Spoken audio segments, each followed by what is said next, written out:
Hey everybody, Eric Switzer here for The Gamer. Today we're taking a deep dive into The Last of Us 2 Remastered. To do that, I'm joined by three gaming experts, George Foster, Hello, hello. Jade King, We're going deep, Eric. I've got my golf club. I'm ready. and the Gamer's Editor-in-Chief Stacey Henley. Hello, hello. So Stacey, you and I covered this for Yes. your review about a week ago. But now all four of us have had a chance to dive in. So where should we start? Can we talk about the lost levels a little bit, and then we'll go into the roguelike, which I already forgot the name of. No No return. return. No return. return. Okay. What do we think of the lost levels? They're fine. Yeah. We'll see you next week, folks. All right, I'll start then. They're what I expected. Yeah. I think that's like the nicest way to put it. Yeah. It's a nice look behind the curtain, I guess, if you're a big fan. I would love to see that kind of thing developed a lot more, because those were they were, even after talking to Stacey and looking at the footage, they were even shorter than I thought they would be. Yeah.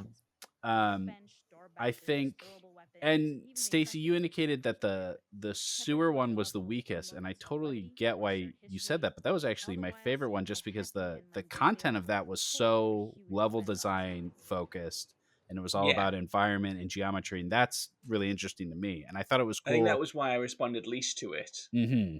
But it's cool that all three of them have their own sort of area of game design that they cover. I think that the fact that they all have their own area of focus, though, is kind of the problem. It doesn't feel like these are the lost levels, things they didn't put in the game. It feels like they are tailor-made looks at what they dn't quite finish making. If they say it's unfinished, but I think we said this the first time, most games are pretty proud of it, especially 4 years ago when these would have been cut. So it just feels a little bit too polished, a little bit too safe. I think in one of the reviews, or like bits of coverage that I did for it, I said it was less like the sausage being made and more like the sausage before it was cooked. It's all, there's nothing really ugly about these. So the fact they all highlight different things suggests a lot of overhead planning about what should we show people, what can we show people, rather than just, oh yeah, here's a bunch of cool stuff. A lot of the stuff here, especially the Jackson party, when you look back at, they did that E3 trailer with the party with Dina and the kiss, and then it transitioned to that big gameplay showcase. I could see that part of the game still being in there then, because it leads into the dance. So maybe they cut that like 70% down the line.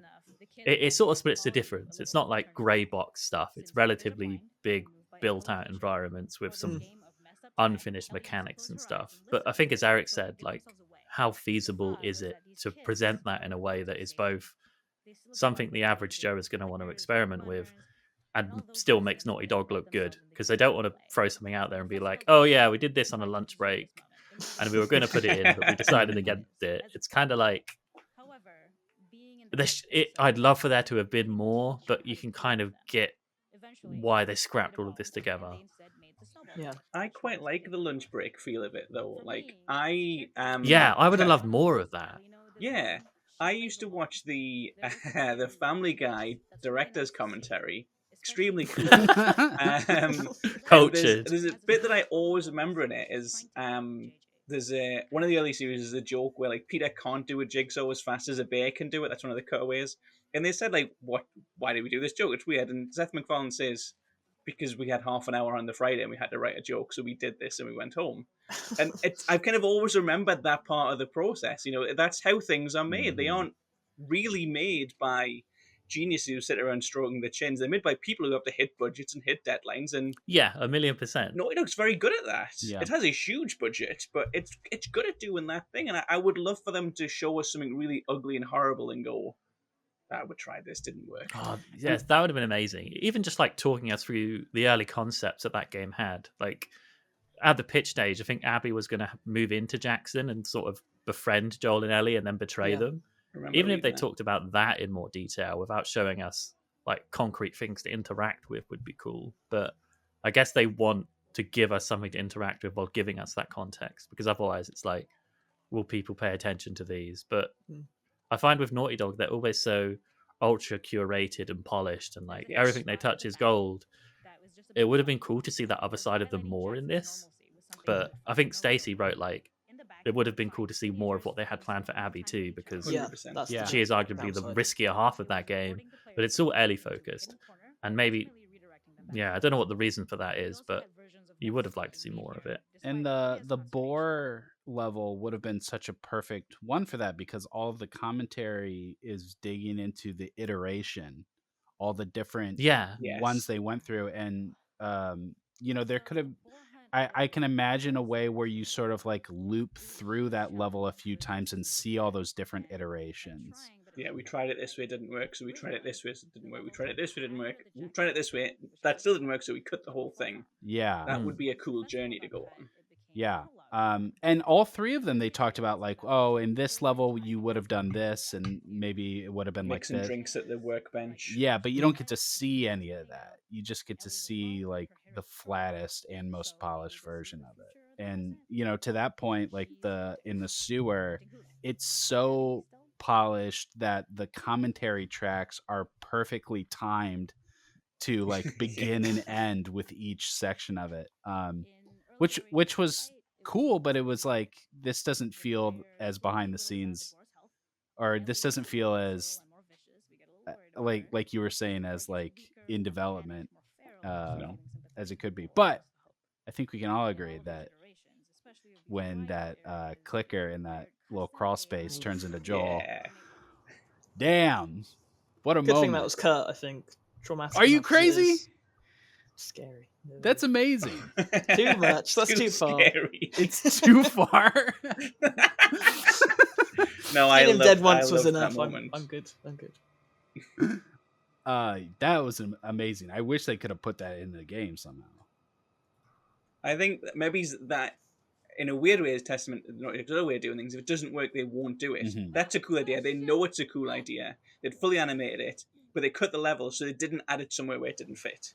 Right. They didn't have one of the clickers who charges at you in the subway tunnels, though, be Joel, because then it wouldn't work. They specifically had it in this moment, and then they went, that's not working. Yeah, because it has to be it's confident. It has to be this claustrophobic and also very lonely moment. Yeah. For that to work. So I think that made it all worth it. Honestly, that one moment made all of the lost levels work for me.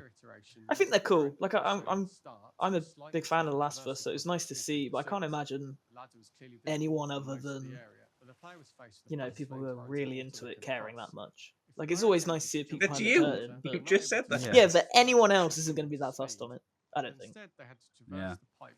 Okay, so I couldn't see the commentary, or I couldn't watch the commentary because you have to have finished the game to see that, unfortunately.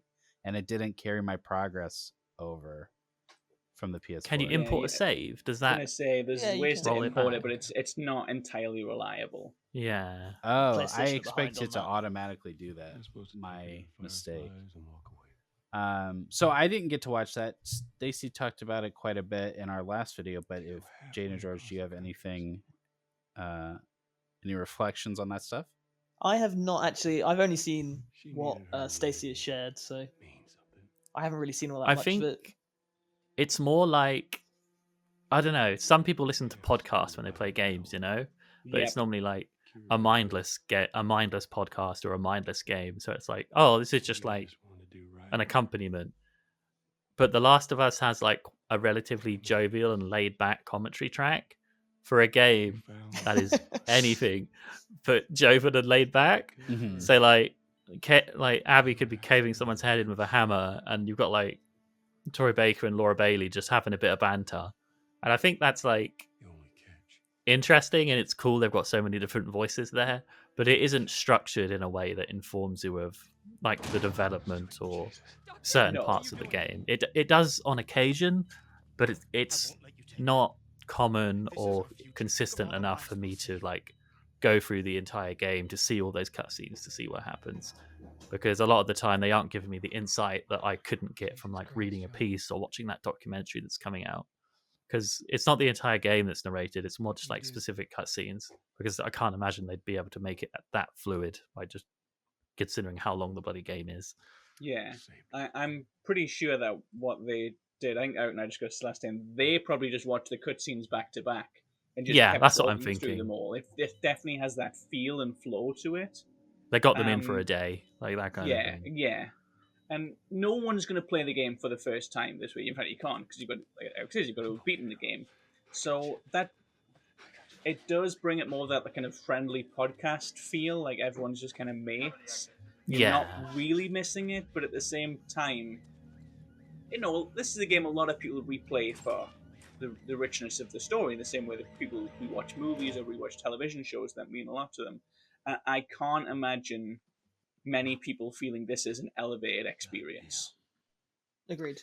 Yeah, it's interesting because I did listen to a bit of the official podcast, which I didn't even know existed. That was clearly part of the marketing cycle before the game came out. But it's like this 4 episode, they're like an hour each, and those are closer to director's DVD commentary than it's almost like they're switched.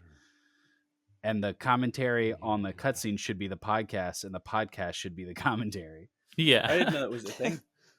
Yeah, it was. There's like a trailer in there for the documentary too. It's really strange. I saw the trailer for is Grounded. It's called, right? Yeah. There's the trailer.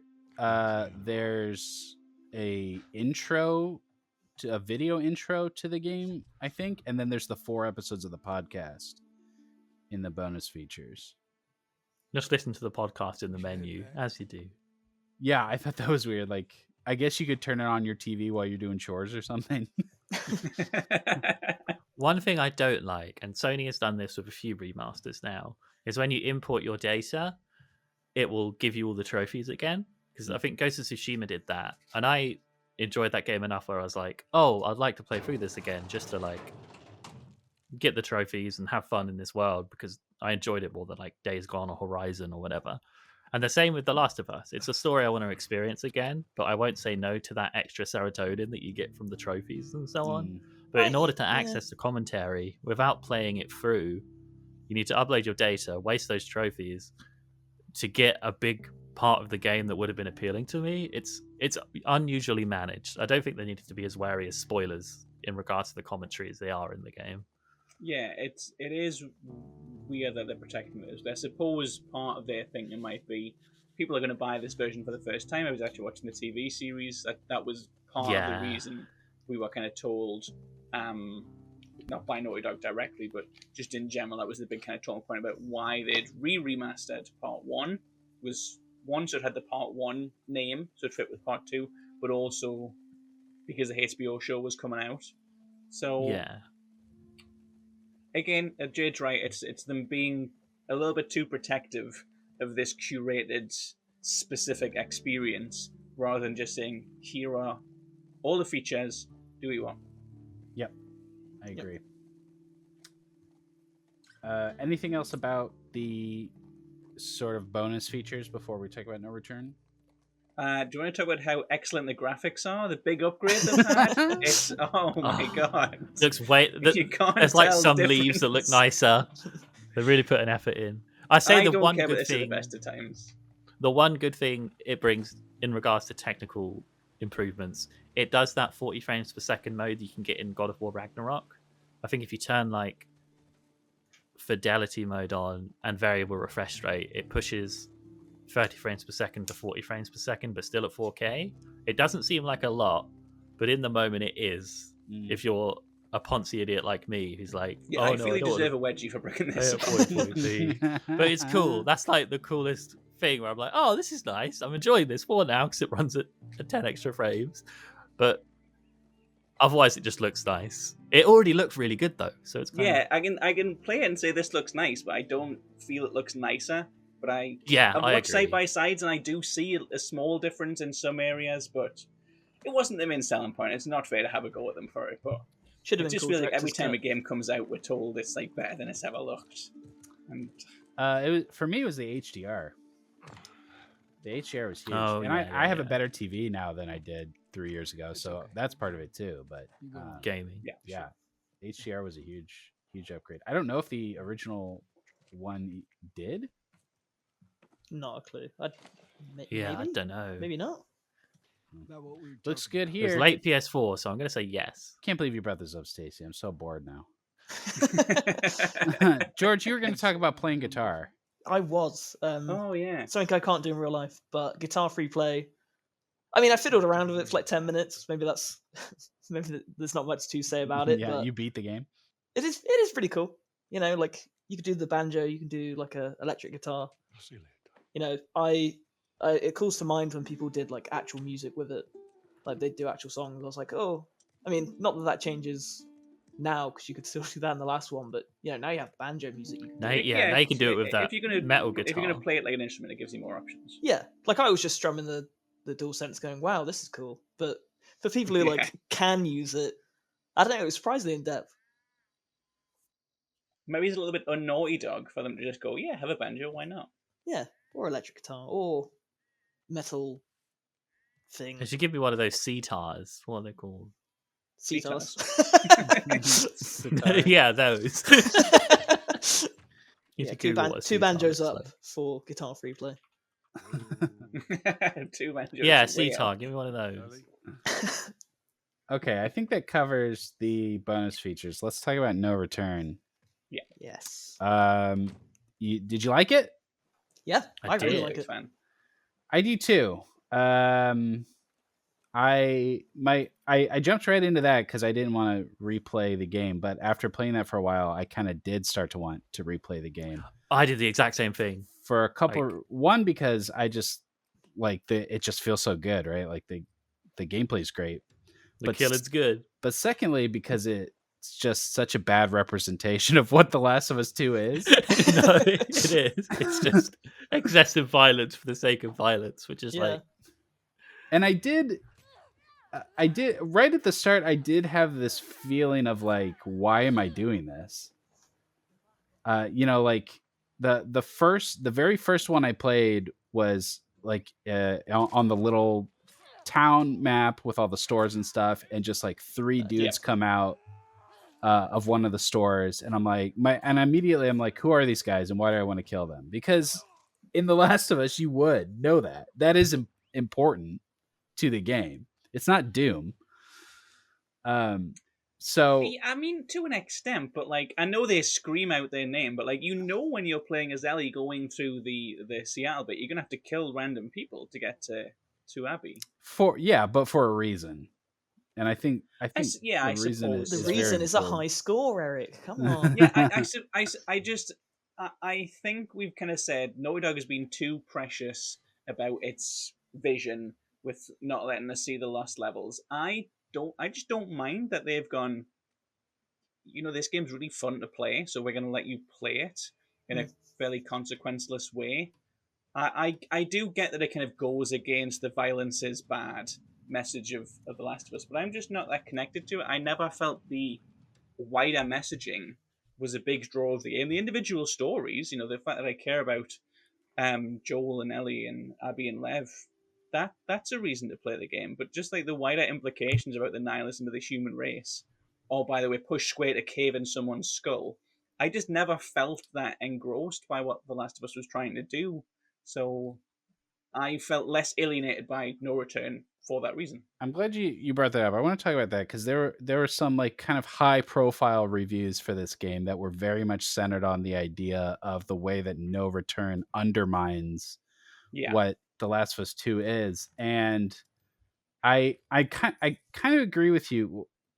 To one thing, the stated theme of that game is about ending the cycle of violence, but I don't feel that is exactly what my experience of that story was. And if there's anything that undermines that theme, it's the end of The Last of Us 2.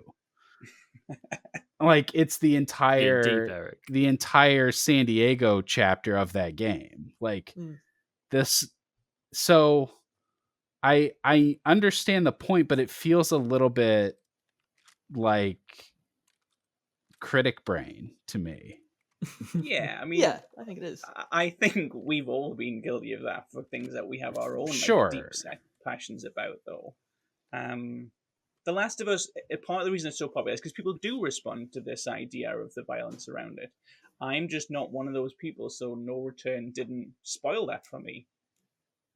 I think it's very funny that when you unlock Joel, he has his signature weapon is a revolver that can hold 12 bullets, which makes absolutely no sense. And I think that's like the nugget of ridiculousness I held on to with No Return. It's like, okay, they've clearly taken the fun combat mechanics and stealth mechanics of this game and gone, how can we morph this into something that is like gameplay focused as opposed to narrative focused, even if that introduces some weird tonal dissonance? Because I think, as Eric said, it is a bit silly and it can undermine what the game is about. But I don't know, I kind of went in knowing that, like seeing all the unlockable arcade challenges and all of these new characters and the recycled animations. It felt like they cobbled this together because they thought it would be a cool bonus, as opposed to it building on what the core game is. It's like, oh yeah, we can do this. We have loads of maps. We had loads of weapons.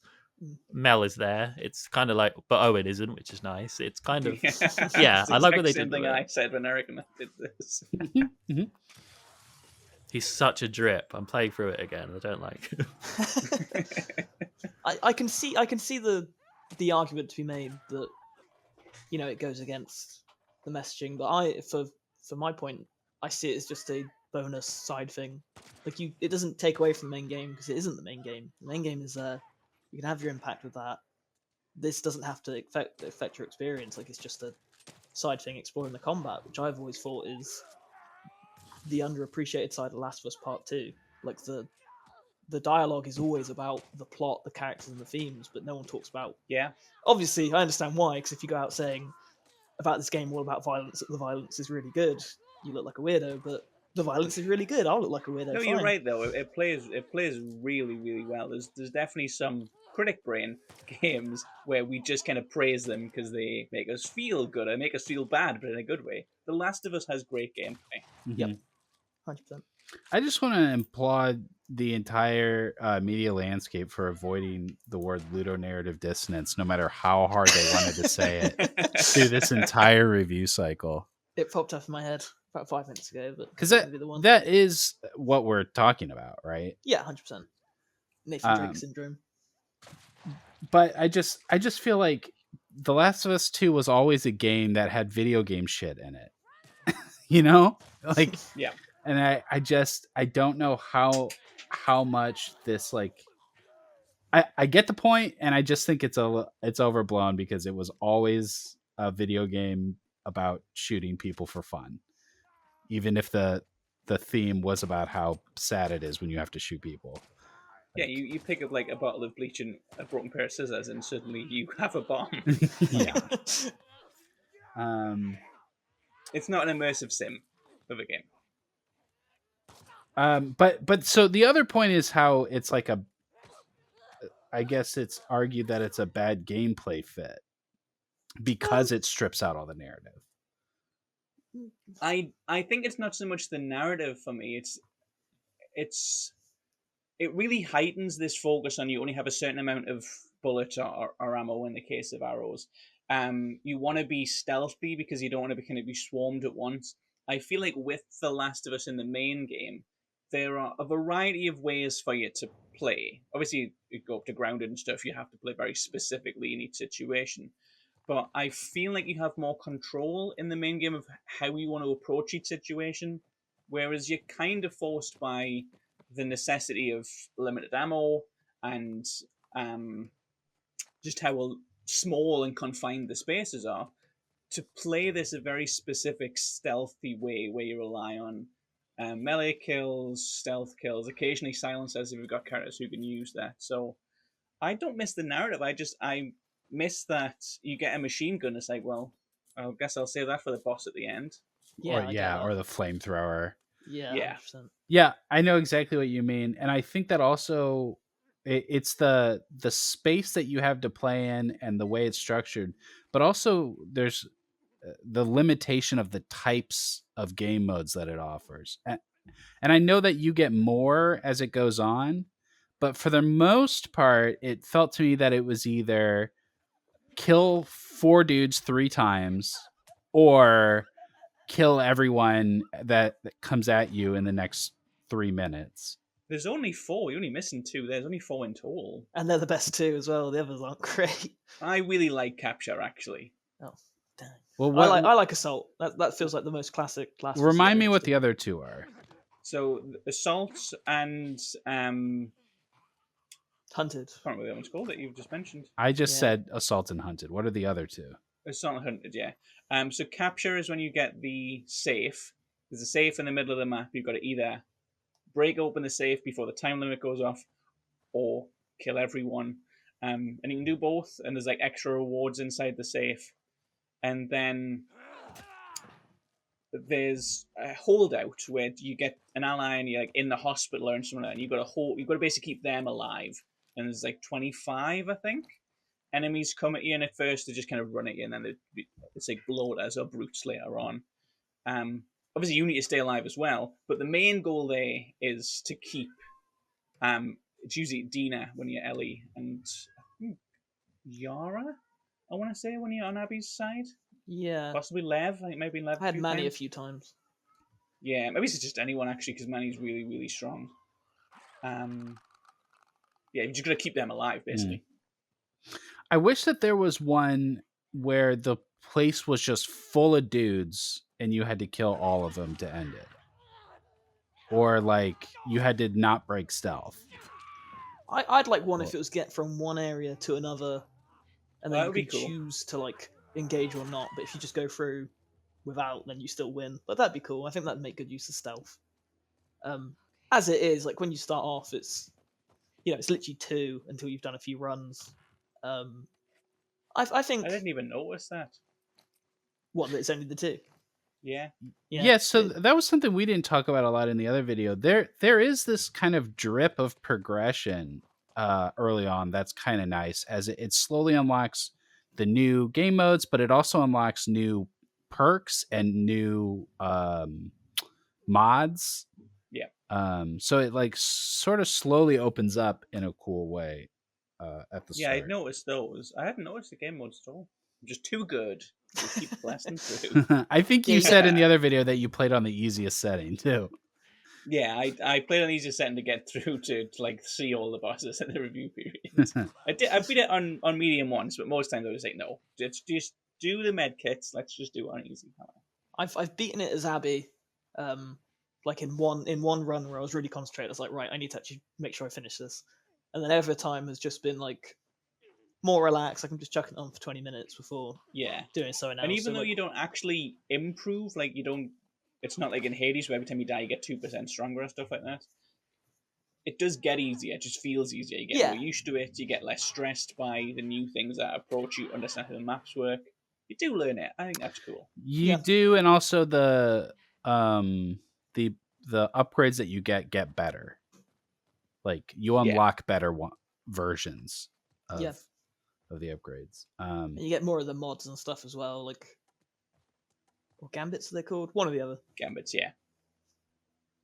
I thought that I can't remember the name of it, but when you go into your character sheet and unlock your upgrade tree, but then when you choose which missions to take, and that determines which trees you get. I thought that was pretty cool, even though it doesn't tell you what those trees are until you like learn the names of them. See, I hadn't figured that out until you've just said it. Like, oh, maybe that's why. I thought it was character specific. You get like every character starts with their own perk tree, and then like someone will have like the hooded figure, or it'll have like the axe, and the hooded figure will be like the stealth boost. The axe will be like melee boosts. So every time you choose your path, you're choosing how easy is it, because they've all got difficulty multipliers. How much of a reward do you get from them all, depending on what task you're going for? What maps are there? What level types are there? And what skill paths do you unlock? So there's only been 6 levels with 4 types plus the boss, and a fairly limited number of maps. I don't know how many they are, but single figures. There is a little bit of variance in there if you push for it. Yeah, at a certain point, it feels like they're really scraping for variants. Like when you jump into one and it just has a photo mode on it. Yeah. That was like, Okay. okay, this feels a little desperate to Yeah, like yeah. Well, do the you can roguelike do that thing. in the base game, though. You can just buy them and Yeah. have them across the menu, which I've always found weird. But I really like the Blorange one. I feel like The Last of Us should lean into it and become a Blorange game. It's cool to say, it looks cool. Yeah, for it.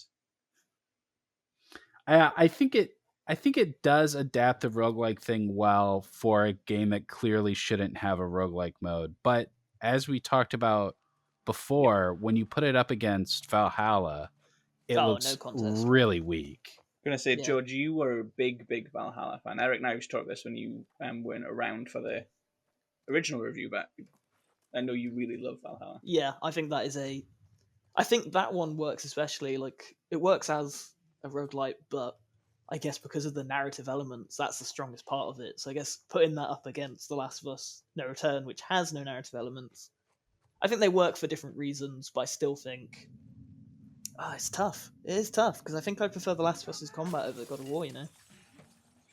I think I get They're more of a very thrill. different, yeah. I think combat-wise, I think I do as well. I think Valhalla's probably better put together. Oh, 100%. As an overall package, yeah. But I like this direction for Sony. You know, like I like roguelites. Yeah. I think, and not every game of theirs should have it. Like I wouldn't like them to do a new Gran Turismo and just say, "Here's a roguelite." It wasn't a roguelite, but the Tsushima multiplayer add-on thing, that was pretty cool. I feel like they could do more with that. Not now, I guess, because they're going to be making the second one, but I can see that happening. I like this sort of idea that PlayStation is having these big exclusives, and then once they've had their like cinematic story mode moment or whatever time in the spotlight, they then go, okay, what can we do with this that's a bit more unique? I'd like them to keep doing that.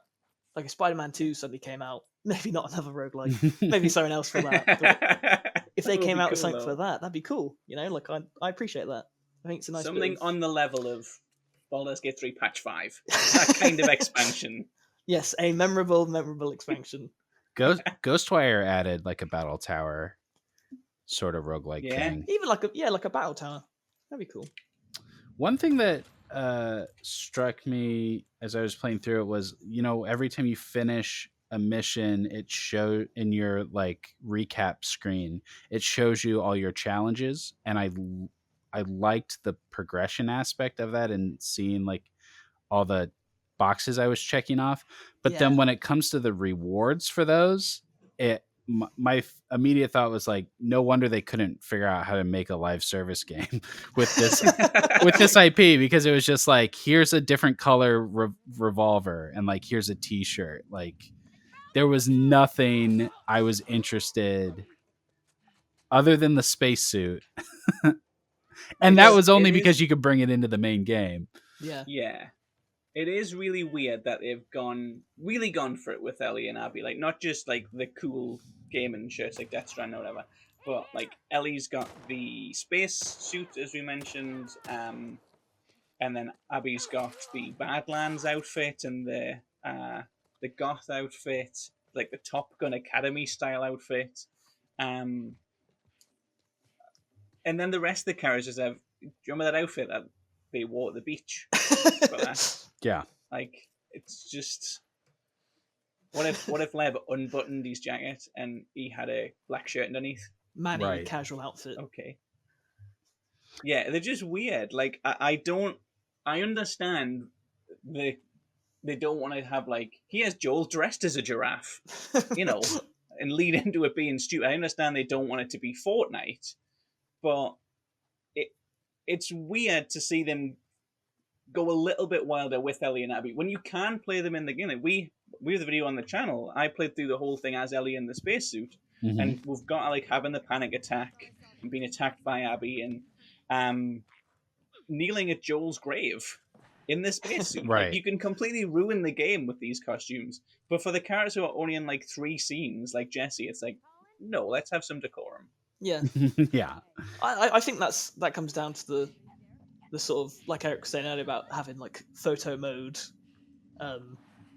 things pop up in your run. I think that's the point where they kind of like that's a budget thing where they're like, well, we're not going to give Jesse some silly outfits because when are you going to see them besides this mode? So we'll just give you a cool. We'll just give you his casual outfit. Like, I understand that, but it is a little bit disappointing to, if you like any other character besides Ellie and Abby to play as, and you're just unlocking crap. Like, you're not unlocking stuff you're ever going to want to use. It made me think about Halo Infinite. Oh God, I'm so sorry. Because it never really occurred to me until now, but it's a thing that both of these games have in common is that they're both very self-serious and their fans take them very seriously. And so you have this problem when it comes to cosmetics and rewards in these types of game modes. Yeah, cat ears. Yeah, you can't go you can't go far at all. If you take one step into the wacky realm of cosmetics, you're going to alienate your fans this fan base that you've cultivated to take this IP extremely seriously, right? So the result is like all of Halo stuff is like exactly the same. Like everything you can unlock just looks like the same Spartan suit. Like, oh, this one's got a little pouch on the side, and that's the only difference. And same thing here. It's just like a bunch of different T-shirts. Yeah, the unique ones that Ellie and Abby have are really cool, but that's it. Everyone else is just story mode costumes, and I just can't get the image of Joel as a giraffe out of my head now. Like, I'd really like that. Go for it. Is it like his face is in the neck and the head like comes out the top? I was thinking, his face would be in the neck, and then the head would flop around on top a little bit. Like a I'm thinking. I compared it to Fortnite, but I'm thinking maybe it's a little bit more Fall Guys. That kind of Joel. Yeah. Yeah. It's like a little jelly bean Joel running around.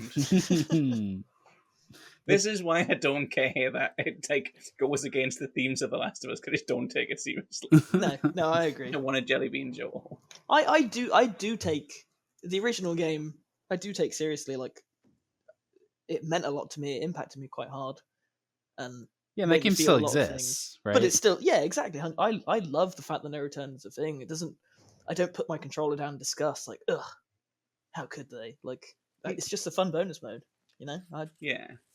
I suppose I do get it, because I didn't have. I think it's well written. I think it's a good game. I think it's a strong game. I said in the review that I would give the base game a perfect score, but I was never really emotionally affected by it. I didn't see myself in any of the characters. Didn't see any kind of experience that I'd had in any of the characters and connect anything. It was just, even I suppose Lev the most, but even then it's a very different story to mine. So I just didn't feel that. So I don't care that they put her in a spacesuit outfit and let her run around killing generic people who run out of a petrol station, For people who do, then I can understand why this feels disrespectful, a little bit insulting, because Naughty Dog has always really sold itself on that kind of self-serious manner. Right. But it's just not for me. Yeah, I respect that position. I just think that, I don't know. I'll repeat what I said before, that it's, it doesn't have to impact the base game because the base game is there. Your experience you have with that doesn't have to change because there's a bit of a bonus mode, Well, if Eric cuts it the first time, we've now got it the second time.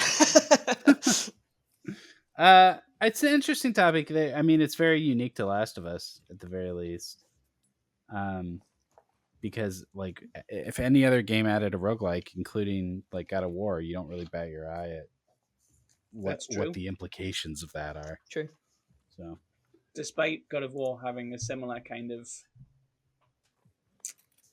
breaking the cycle of violence, theme to it. Yeah, I suppose maybe it's because because God of War is narratively focused that it gets away with it. Yeah, but like it has a reason for it, I guess. Yeah, that's fair. Yeah. Anything else we should touch on? Oh, here's something we didn't talk about.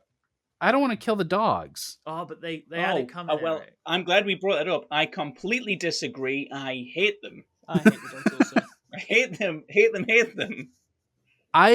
I hate them too. They're very annoying to fight. I just don't even want them around. Leave the dogs out. You let the dogs. They're not fun to fight. No, they are though. But you feel bad about it. I'm not saying I kill dogs for realsies, but like, Like, if a dog came at me in real life and I had to kill it, done. Like, but like, But that's the thing. Dogs do run at you in real life. Dogs do give you like a sense of fear. I think they're used effectively in the main game, other than when like they get killed and someone goes, "Oh no, Rover! What do you think? What do you think they're here for? You want them with a machine gun?" I threw a Molotov at your you dog. expecting? Of course, it's dead. Like, I Not agree. so. I think they work really well in the regular game. I don't think they work here. No, I hate them in No Return. I hate this, particularly the Rattler Captain boss. Every single time I lost to that boss, it was the boss I lost the most to. Was always because there's 3 dogs, and you have to give away position to kill them because either the dog runs free or the owner knows you're there because the dog gets killed. They can find you when you're hiding. They're in different places. You can only see one of them at the start. I hate them. Rover.